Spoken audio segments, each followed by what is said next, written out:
आता महापालिका निवडणुकीच्या अनुषंगाने एक महत्त्वाची बातमी आहे। महापालिका निवडणुकीमध्ये भाजप आणि शिवसेनेमध्ये 50-50% फॉर्म्युला ठरलाय का असा सवाल उपस्थित होतोय। कारण धनुष्यबाण चिन्हावर जिंकलेल्या जागांसाठी शिवसेना आग्रही राहणार आहे। MMR रिजन मध्येही शिवसेना निम्म्या जागा मागणार असल्याची सूत्रांची माहिती आहे। MMR रिजन मध्ये आमची ताकद जास्त असा शिवसेनेचा दावा असल्याचंही कळतंय आणि त्यामुळे भाजपच्या समोर हा प्रस्ताव शिवसेनेकडून जाऊ शकतो। भाजप आणि शिवसेनेमध्ये 50-50% फॉर्म्युला त्यामुळे पाहायला मिळू शकतो। या संदर्भात अधिक अपडेट देण्यासाठी आपले प्रतिनिधी सूरज सावंत आपल्या सोबत आहेत। सूरज, शिवसेनेची नेमकी काय भाजपकडे मागणी आहे, काय दावा आहे आणि सगळ्यात महत्त्वाची गोष्ट म्हणजे भाजपला शिवसेनेचा हा दावा मान्य आहे का?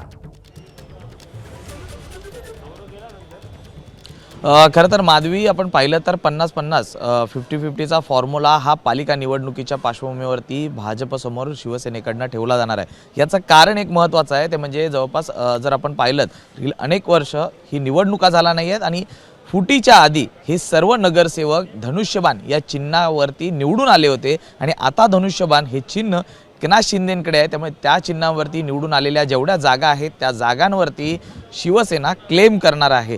म्हणूनच उबाटातल्या ज्या जागा आहेत आणि एकनाथ शिंदेंकडे आलेल्या जागा जवळपास या जागांवरती एकनाथ शिंदेंकडनं क्लेम केला जाईल। दुसरीकडे MMR रिजनमध्ये ठाण्यामध्ये किंवा कल्याण डोंबिवलीमध्ये नवी मुंबईमध्ये ज्या जागा शिवसेनेच्या आहेत त्या जागांवरती तर क्लेम राहीलच, मात्र शिवसेना धनुष्यबाण या चिन्हावरती ज्या ठिकाणी निवडणुका लढवण्यात आल्या होत्या त्या जागांवरती हा क्लेम राहणार आहे। त्यामुळे MMR रिजनमध्ये ही शिवसेनेची मोठी ताकद आहे आणि त्या ठिकाणी या संपूर्ण पालिका निवडणुकीच्या पार्श्वभूमीवर एकनाथ शिंदे हे जागांचा क्लेम करतील। त्यामुळे येणारी पालिका निवडणुका या संदर्भात घडामोडी या घडत आहेत।